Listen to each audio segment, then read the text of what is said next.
Hi, my name is Alex Humble, and today I'll be leading you through the latest training seminar from Microsoft on accessibility for all and Microsoft's mission to make our world more inclusive for everyone. So let's begin. In the past, you had to adapt to the world. Our goal in the future, the world will adapt to you. When accessibility is part of everything we design and build, as well as the products and services that we create, inclusion can be included versus being bolted on. In the physical world, this can be something like designing a ramp. In the digital world, it can mean that people are connected to other people and information with interfaces that work for them. When societies and organizations are inclusive in their approach to building physical and digital items, they can design products and services that can be used by everyone. So throughout this presentation, we'll talk about more accessibility features, what it is, why it is, and how it's so important for every person and every organization to prioritize accessibility and to show accessible features within Microsoft products. So what exactly is accessibility? It can mean a variety of things to different people.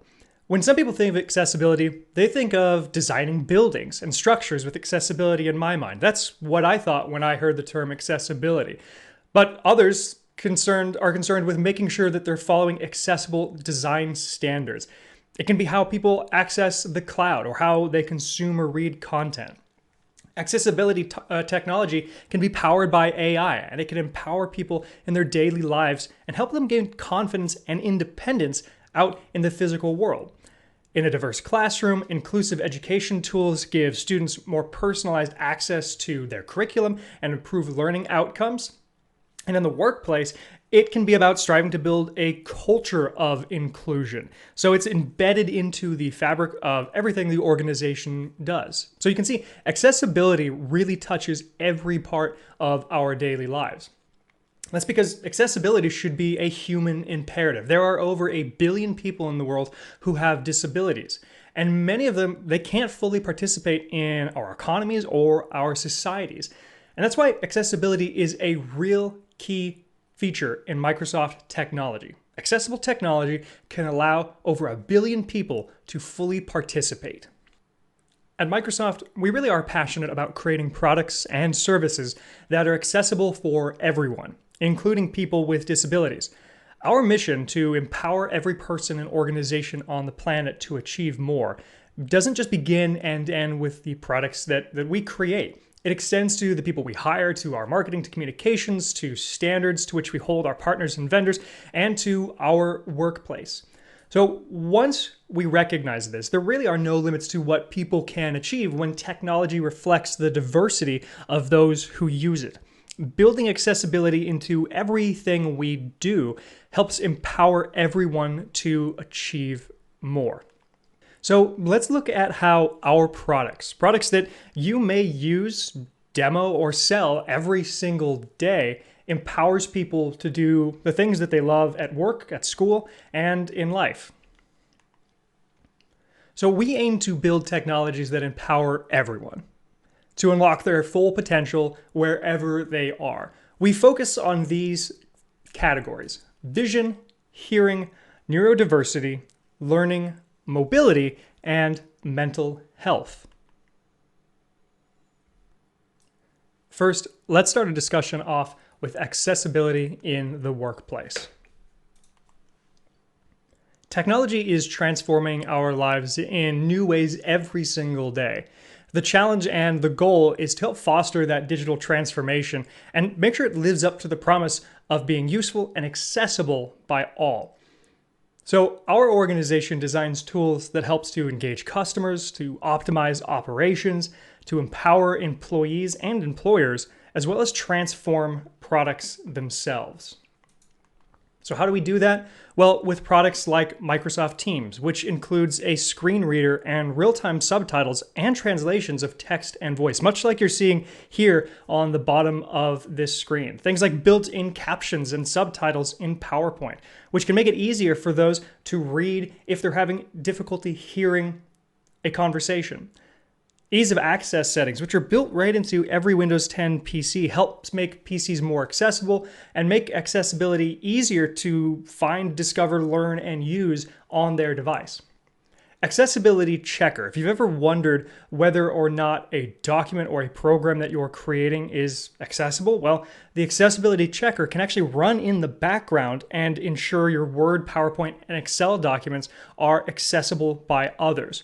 And finally, Microsoft Stream, which is a little like YouTube. It can help you get automatic transcriptions of audio or video recordings, so creating accessible content is easier than ever. Let's take a look at how Microsoft creates accessible products within the learning environment of school. We really see accessible products as building a foundation for success, and empowerment begins with inclusion for educators, for students. Diversity demands that they create inclusive content as well as accessible learning environments. So students can feel confident, they feel encouraged, they feel that sense of independence and engaged with their classroom. One way Microsoft is doing that is by including more accessibility features into its products. Again, built-in subtitles. Get real-time subtitles like you're seeing here, but not just subtitles. You can also get translations into different languages. Speak in any of the 10 supported speak languages: Arabic, Chinese, English, French, German, Italian, Japanese, Portuguese, Russian, and Spanish. And you can translate and subtitle that into over 60 different text translation languages. It's a pretty amazing feature if you need to reach someone who has English as a second language. Next, let's talk about Office Lens, which is one of my favorite apps on my phone and built right into OneDrive. It's a portable scanner with built-in image cropping, optical character recognition, or OCR, and contact syncing. Files can be shared via the cloud and OneDrive to other devices. And with Immersive Reader, you can now actually have access to printed documents, whiteboard, handwriting, business cards, and more, and you can have those read out loud to you. It's an incredible feature built right into OneDrive or as an app available on your phone. We mentioned Accessibility Checker earlier. Accessibility Checker analyzes the material that you're creating and provides recommendations alongside of your document, helping you in real time understand how you can fix errors and create more accessible content to improve over time. There are a few other features that I wanted to dive into, and we'll show a few demos here in just a minute, but students can achieve even more with the right tools. So I wanted to take a look at 4 tools in particular. Learning Tools is one of my favorites, and we'll give an overview first before we show how it works. Learning Tools enables learners, regardless of age or ability, to use easy features that are built right in that can help reduce visual crowding, highlight text, break words up into syllables, read text aloud, and provide visual references. So these tools are actually available within Word, OneNote, Outlook, and within Microsoft Edge. Next, you have text suggestions, which allows you to save time typing and with word input with predictive text in multiple languages. So if typing out a sentence is potentially a challenge or a longer word, then this can save you ample amounts of time and frustration. Dictation is another useful feature. It's a speech-to-text software built right within Windows that allows users to input text using a microphone.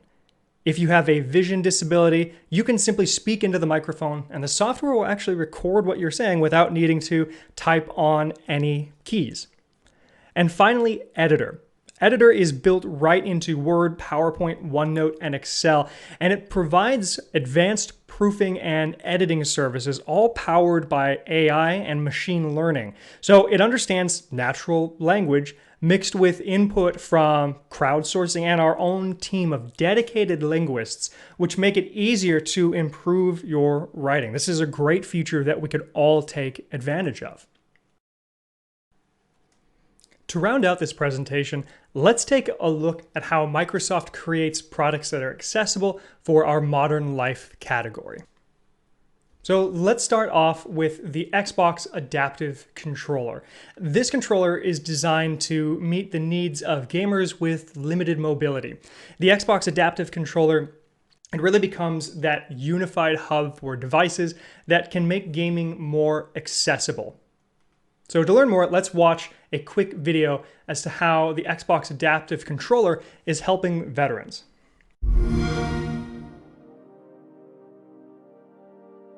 My injury happened July 28th, 2014, just 3 days before coming back home. At first, with not having much finger function and hand function, I was like, man, how am I gonna play games now? I actually heard about the Xbox Adaptive Controller online, that there was an adaptive controller in the works, which for me as a therapist was like, bing, you know, the light went off and I was like, how can we do this? When I first heard about the adaptive controller, I just thought it was amazing that they're actually trying to do stuff for guys who aren't able to compete as well as others, you know, playing video games. As technology changes, we have to change our therapeutic approaches.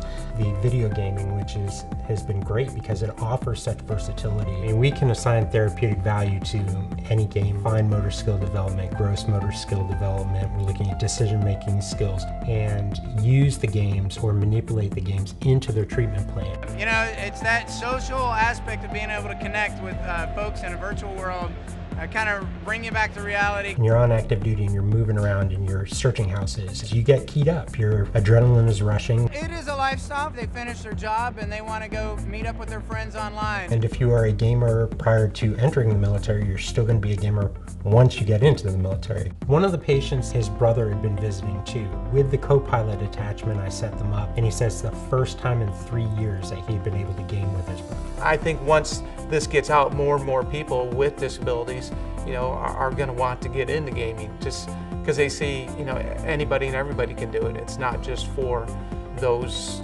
without disabilities. It's really a big self-confidence builder. It's a builder in self-esteem. I think gaming is helping soldiers like myself getting back into playing and doing what they love and bringing joy back to their life. So I'm really excited that Microsoft and Xbox has reached out to the Department of Veterans Affairs in developing a partnership, and particularly with the adaptive controller and gaming, and just really getting VA on board and starting to provide these opportunities. Video gaming is an important aspect for our veterans, both before and after their injuries, because it's a road to get them back to feeling some level of normalcy.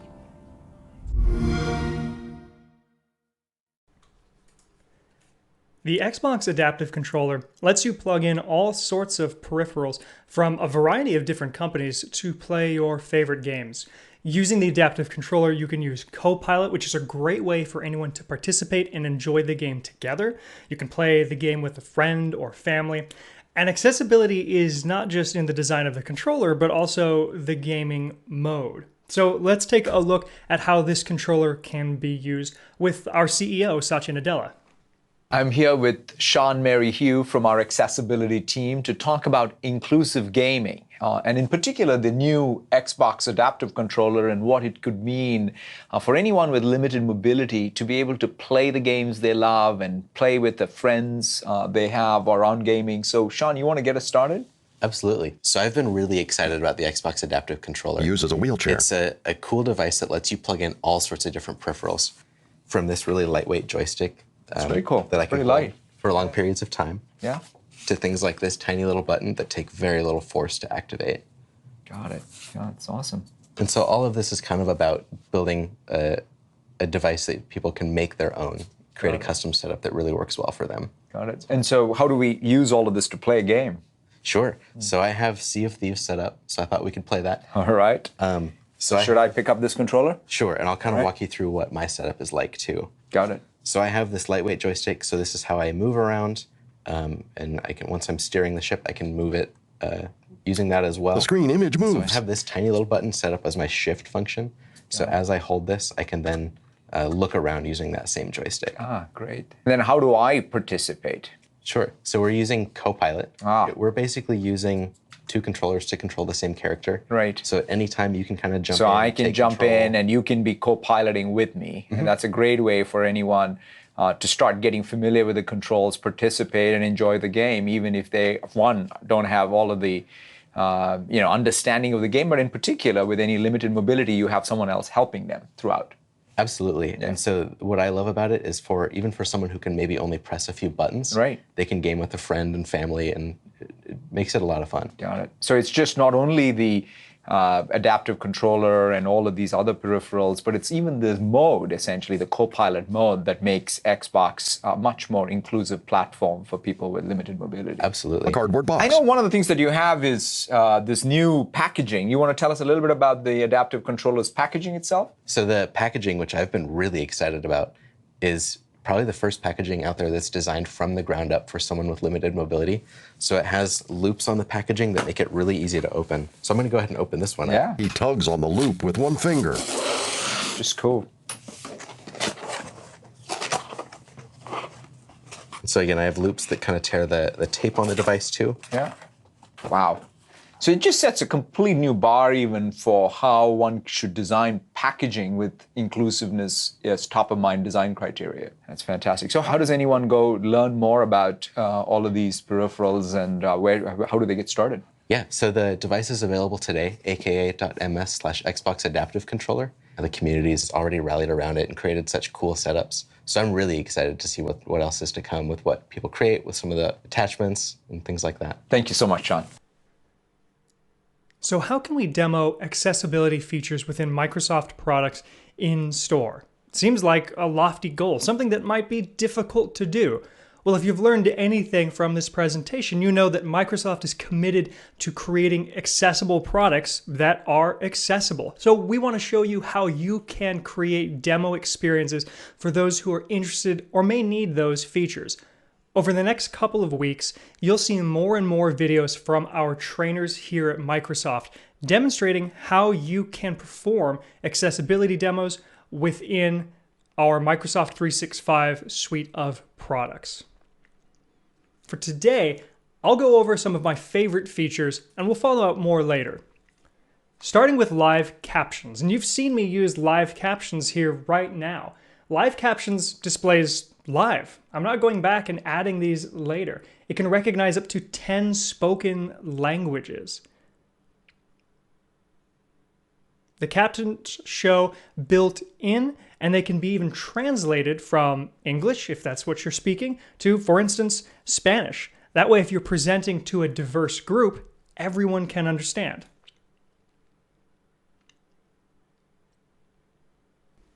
Accessibility features are built right into Windows 10. It's easy to find them. Simply type ease of access in the Start menu, or go to Settings and select Ease of Access. Ease of Access will provide you with a variety of different settings depending on your accessibility need. So if you need to change something about the display, maybe make everything bigger, change the background settings, it's incredibly easy to do so, and it's all located within one central setting. Maybe you need to see text on a screen. Well, you can use the magnifier to zoom in on specific parts of your display. You can even set it up to follow your mouse around, making it easier to see everything that you're working on. Next up, what about color filters? Color filters may make it easier for you to see photos or distinguish differences in graphs or charts by applying a color filter that you can easily recognize. There's a variety of different options. For instance, inverted, or grayscale inverted. Or if you have a select color blindness, you can change that filter to make one of these 9 colors on the wheel below more distinct. This is an incredibly useful feature for those who need accessibility features. Next, let's look at Narrator. Narrator is a screen reader that can describe whatever it is you're looking at, you're mousing over, or you're touching. It makes it much easier to interact with your Windows 10 PC if you have vision disabilities. So let's go ahead and turn on the Narrator. I think you'll be able to hear it now. Starting Narrator dialog. OK. Button. Alt+O. Heads up. So I'll go ahead and mute that for just one moment. So Narrator will confirm. Narrator heading level 1. Welcome to Narrator. This is Narrator Home, where you can get help, access your settings, and learn about new features. So there's even a new Narrator hub within Windows 10. So if Narrator is new for you, or you've used a different program in the past, you now have a central hub to learn all about this new helpful accessibility feature. So quick start guides, Narrator guides, what's new as we add more features, and settings. One of the things that I noticed right away is that the voice sounds, well, it's clear and easy to understand, but it's a bit robotic. And it's in English. What if English is not your native language? Well, if you go into settings window, use narrator, turn on narrator, toggle switch, on, scan off. So for now, we'll turn narrator off. If you go to add more voices, you can see we have English selected as the language I'm speaking with my device. We can change to different narrators, but you'll notice that we can also add additional voices. And we can also add additional language packs here as well. So if you speak Bulgarian or Catalan or Croatian, it could be Finnish, French, or German. There is a language pack and a screen reader that's available for you in your language. If you want even more, you can view more apps and packs online. This makes it easy for you to understand and be understood in your native language. Next, let's look at audio. This makes your device easier to hear or to use without sound. So, easy to change your device volume. You can change it by device or by the application that you're using.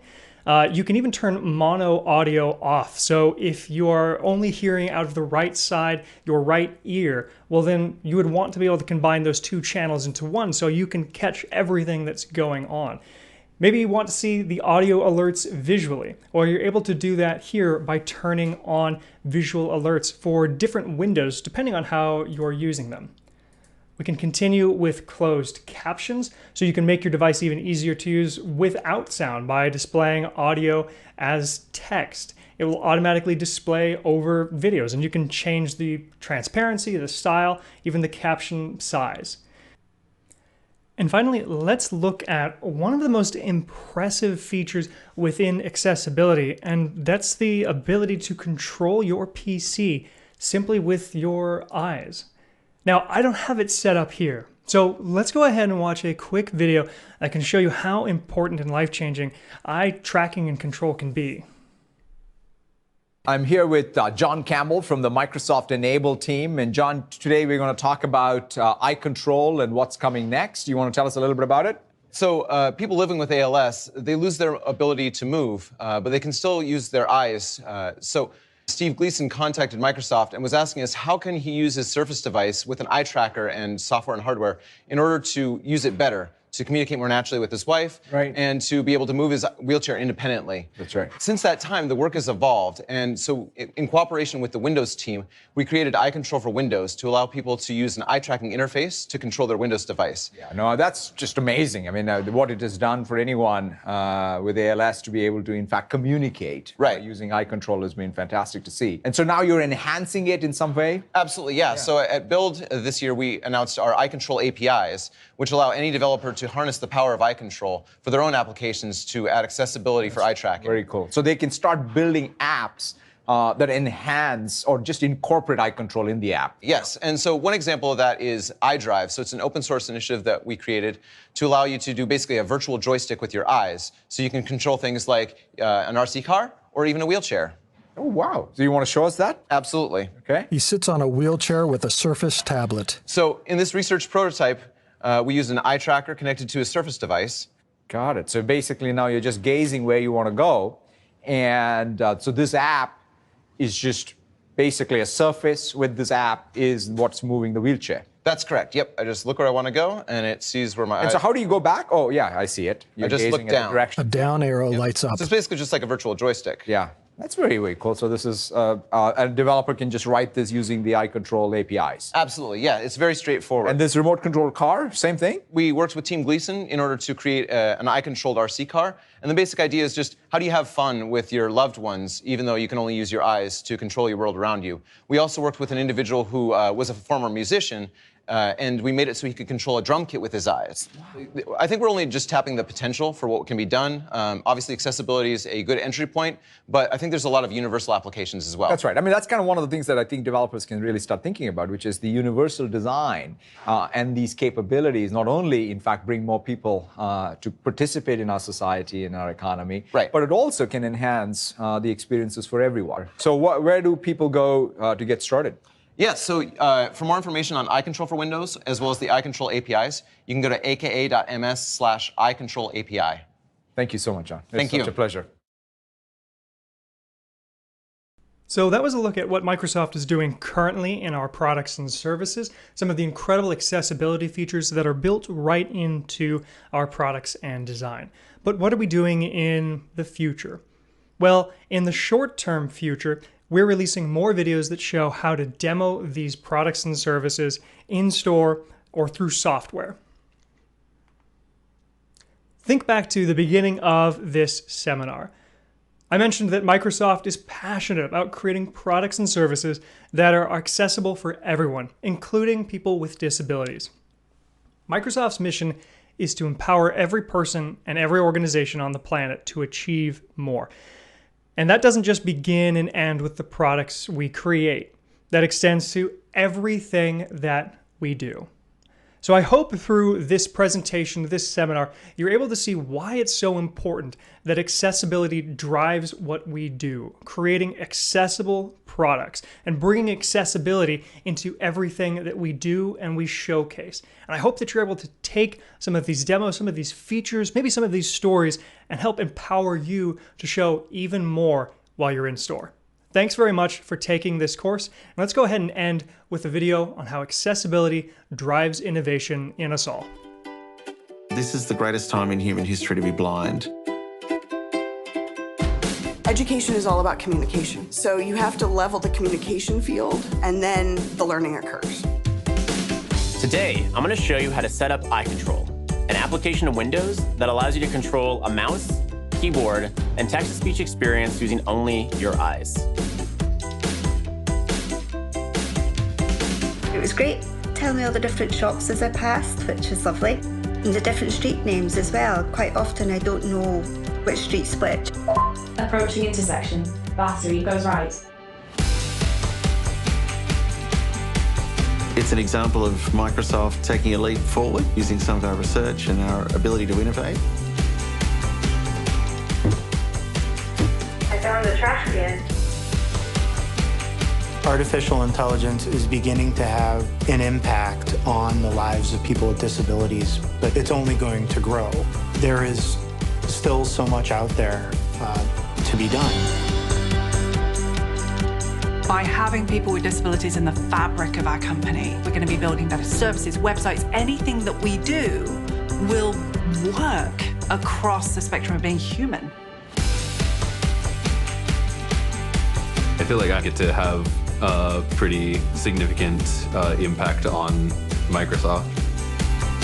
We created the Xbox Adaptive Controller so everyone can game in a way that works for them and allow people to play together. The capacity to access technology opens up incredible doors.